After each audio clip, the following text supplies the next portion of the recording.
Decía Miranda que los venezolanos somos bochincheros y Bolívar que somos ingobernables. Se lo dije una vez a Hugo Chávez.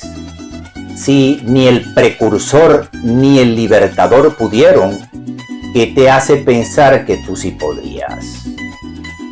Lo conocí a finales de los años 70. En ese entonces, en Fuerte Tiuna nos hacían un ladito para practicar tiro olímpico con arco. Nos cruzamos ocasionalmente, pero él estaba en lo suyo y yo en cultivar mi mente con la práctica de la arquería, que, como el golf, es un deporte full mental. Le dije que somos americanos castellanos, puro corazón, que nos sobra informalidad y falta seriedad para las obligaciones, que nos sobra compasión y falta frialdad para las decisiones. Los americanos anglo, en cambio, anteponen la razón a la emoción y no bailan al son que les toque un caudillo mandón. En Florida, Texas, Nuevo México, Arizona o Nevada, viven más americanos castellanos que en Venezuela, compitiendo igual a igual con los americanos anglo. California es la quinta economía del mundo, superada solamente por los mismos Estados Unidos, China, Japón y Alemania. Los venezolanos emigran a Estados Unidos y encajan bien en su sistema porque respetan la ley. Nos enorgullecen, demuestran que sí podemos hacerlo bien. Pero los infectados con el virus de leíto nos rayan. No voté por Chávez, mas nuestra relación fue amistosa, excepto cuando me tumbó las radiobases de Valencia en el golpe del 92.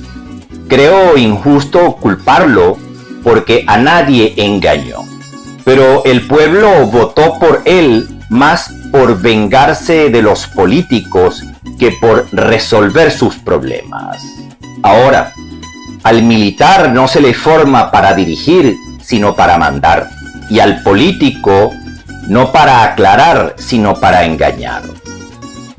Hugo Chávez era militar de carrera, no socialista, hasta que conoció a Fidel Castro, que era socialista, no militar de carrera. La mitad del país es chavista, no es socialista, como los políticos hacen ver a la otra mitad para dividirnos. Los chavistas que voten el 28 de julio por la señora María Corina Machado no lo harán porque culpen a Chávez, sino porque culpan al socialismo. La señora María Corina Machado no fue formada por su padre para política, sino para empresaria. Es rica de cuna, inteligente y profesional. Distante, sí, pero no del pueblo, sino de los opositores que el presidente Chávez pateaba a diario porque sabía lo que nosotros no, que se habían vendido. La única a quien él respetaba en política. Ella lo adversó, valiente, y él aguantó estoico su chaparrón en el hemiciclo, sin agredirla ni faltarle el respeto. Se portó como un varón y eso nadie se lo puede negar. Contaré una historia que pocos conocen. Siendo candidato, una televisora lo invitó y fue con Luis Miguelena. Las preguntas no eran espontáneas, sino preparadas, para hacerle un análisis mental, psicológico y cognitivo que un especialista supervisaba.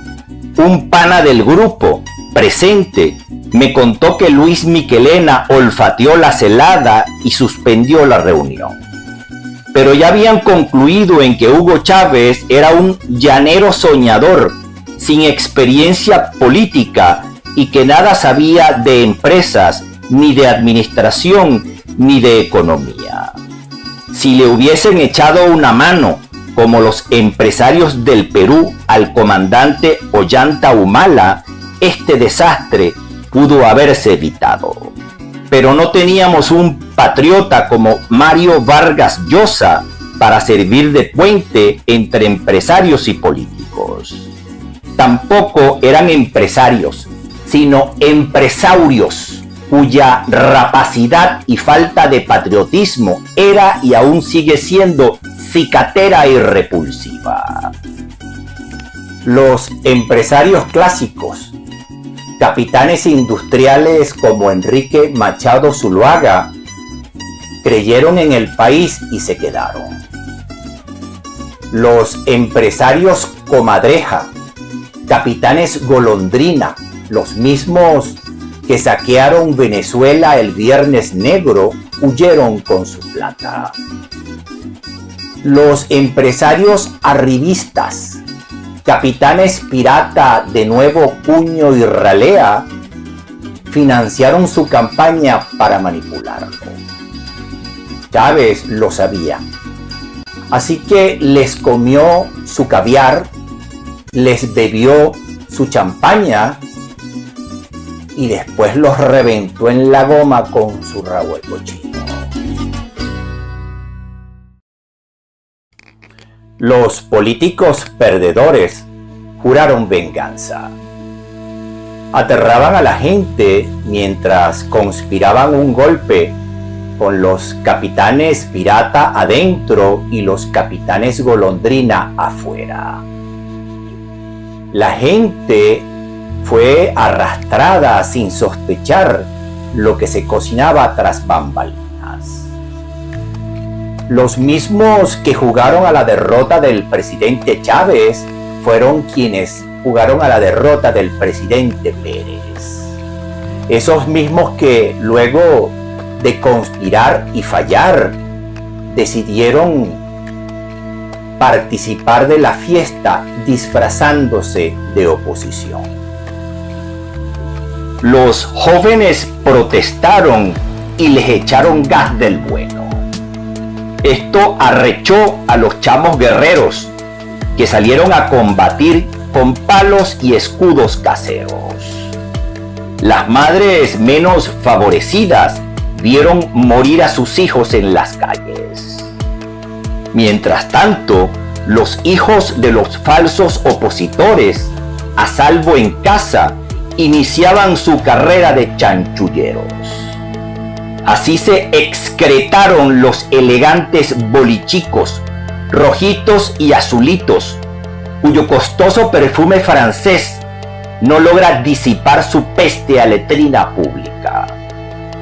Ocultos tras todo lo que suene a social, socialista, socialdemócrata, social cristiano o social de cualquier otra vaina, pero ladrones de cuello blanco en realidad. Se adornan de patriotismo y olvidan lo que les dijo el Libertador. Llamarse jefe para no serlo es el colmo de la miseria. Hoy viven ricos con su miseria mental, alejados de la miseria material en que dejaron al pueblo. Vi otra vez personalmente a Hugo Chávez en el 99. Lo atendí en un acto para niños que patrocinó Tel Silver South en el Parque del Este, en honor a la primera dama, la señora María Isabel. Casi que suelta una carcajada cuando me vio. Lanzó su típica sonrisa zamarra y con un fuerte apretón de manos me dijo: hermano, en verdad que este mundo es chiquito. Lo vi por última vez en diciembre del 99, cuando el diluvio de Vargas. Bajamos en un prototipo militar all-terrain que a mi lado, al volante, conducía personalmente para probarlo el general Freddy Presuto, comandante general de Fuerte Tiuna. Previamente habíamos abierto la banda de Telcel a los clientes de Movilnet porque esa operadora había caído. Entonces no existía Digitel. Nuestra bajada a La Guaira fue perturbadora. Nos conmovió toda aquella pobre gente que emergía de los barrancos, cargando con sus niños, sus mascotas y los pocos enseres domésticos que habían logrado salvar. Los primeros días fueron un infierno. Miles de damnificados llegaban al aeropuerto de Maiquetía, teatro de operaciones, para ser atendidos por el equipo del general presunto. Hombres y mujeres, militares y civiles, todos atendiendo con prontitud y eficiencia a aquella multitud que ya abarrotaba las salas y pasillos del aeropuerto y brotaba hacia la pista. Cuando el presidente Chávez aterrizó en helicóptero junto con el general Raúl Salazar, ministro de la Defensa, se le puso al tanto de la situación. Unas horas más tarde me llamó uno de sus edecanes y me lo pasó. Fue escueto. Debía encontrarme con los topos mexicanos en Macuto para ayudarlos a buscar al señor Landaeta. Supuse que sabía de mi relación con ellos por Diosdado Cabello, entonces director de Conatel, porque juntos les habíamos entregado 50 celulares Telcel en el aeropuerto de La Carlota. El presidente no me dio mayores detalles, tampoco se los pedí, ni siquiera le pregunté quién era Landaeta. Mensaje a García y punto. Tomamos un helicóptero militar Huey y volamos a Macuto, pero no pudimos aterrizar allí. No había dónde. Pude ver rocas arrastradas por la correntada desde las montañas, tan grandes como un mar, y alrededor de ellas una capa inestable de lodo y muchas lagunas extendiéndose hasta el mar. Finalmente pudimos aterrizar a varios kilómetros. Si alguien me pidiese resumir en una sola palabra lo que vi en aquel recorrido, la única que se me ocurre es apocalipsis. Me sentí como Charlton Heston en el planeta de los simios. No vi la estatua de la libertad enterrada hasta la antorcha, pero sí el restaurante Las 15 Letras de Macuto hasta la marquesina. Fue muy abrumador. Llegamos al edificio donde estaban los excavadores, en cuyo sótano decía encontrarse el señor Landaeta junto con su familia. Pero uno de ellos me advirtió que no estaba allí.